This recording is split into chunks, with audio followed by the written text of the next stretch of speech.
Hey, what's up, guys? Welcome to In a Nutshell. In this episode, I'll be covering Destina, so let's get right into it. Okay, PvE, story clearing. Yeah, she's really good for that. If you got her out of your selective, you can use her to clear all through story. It won't. She'll be great for that. To be honest, she'll be good for clearing through world difficulty. No issues there really. For hunt, you can use her in A11, B11, and you can use her in G11, so Golem, Banshee, and the bug hunt. She's not an optimal choice for any of those hunts. Maybe if you're grinding through it initially, she can be good, but for in-game, like, farming, she's not optimal for that at all. Abyss, she can be useful in Abyss. She helped me out on several floors when I was climbing through Abyss. I'm done with it now, but I know she helps me on the Says floor a lot, which I believe is 72, 62, something, I don't know, somewhere in there. She was really good for that floor. And she's good for some other floors too. But usually you want to complement her with somebody else because her cooldowns are too long. She's not a very good solo healer unless you're overgearing the content or you have a, Celestine or something like that. But usually you're going to be overgearing whatever you're doing for her to be a good healer. Raid, she's great in Raid mainly because she provides you with tons of morale. I started using her in Raid and I got my full Raid clear down to 3 runs, which is awesome because now I can squeeze in a couple Labyrinth runs and get some more ancient coins overall, which really helps me with leveling my jewelry. So yeah, she's good in Raid. She's not great for the Queen fight. I mean, you might be able to use her in there, but ideally you want some kind of immunity in there. And with the Montmorency specialty change coming up, like, use her over Destina. You should have her. Farming, yeah, you don't want to do that. Okay, PvP. Right now, as of when I'm recording this video, she is amazing in PvP because of all these debuffing units out there, mainly ML Araminta and Dizzy. Everyone has Dizzy. And Destina is probably the hardest counter in the game to that. I run her on offense and I run her on defense. She's great for both of those. And she's great in Guild War 2 because Dizzy's in Guild War 2, so she's great in there too. Okay, builds. You could build Destina tons of different ways. In my personal opinion, I think it's best to always have speed boots and build her on full HP.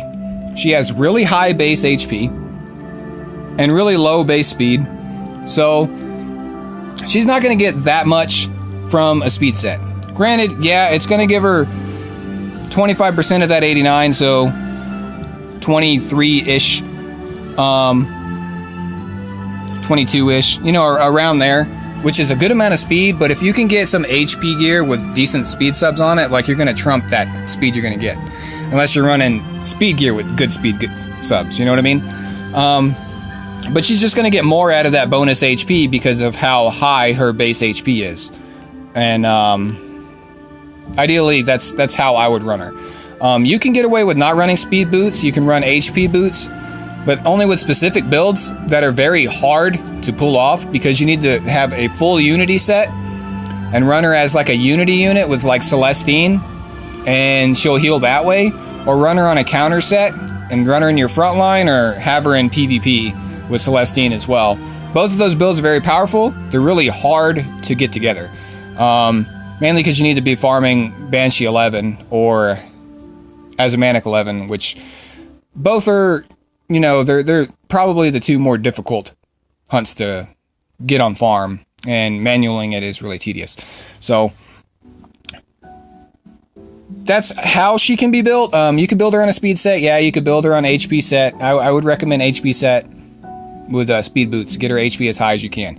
PvP builds, you want really fat effect resist, you want her on immunity, and you want a lot of HP, and you pretty much want the other stats. You want speed and HP as well. So, and you could run her with tons of different comps. Ideally a tanky stall comp. If you look at the top 100 right now, she's all over the place. She's probably on 15 teams on there, at least 15 to 20 teams, 25. As for her artifact selection, I would say the best artifacts on her are Celestine's probably the best, hands down. Idol's Cheer's good on her. Sir Madras is good on her. Pretty much any 5-star and 4-star Soul Weaver artifact can be used on her. I wouldn't recommend using Rod of Amaryllis and Magahara's Tome, though, just because her cooldowns are so low. and you're not going to get as much out of those artifacts as you would the other ones. 3-star artifacts, the only one I can really think of is maybe like you can use her with the prophetic candlestick. That's good on her if you're running her up front. You can use her on maybe Labyrinth Cube for PvP if you want to troll like that. I'm sure there's other 3-star artifacts that could work, but that's what's coming to my mind right now. And I'll end it off with like synergistic units or maybe stuff that benefits her. Speed imprints, very useful for her because her base speed is so low. Obviously HP imprints are good for her. Stuff like that.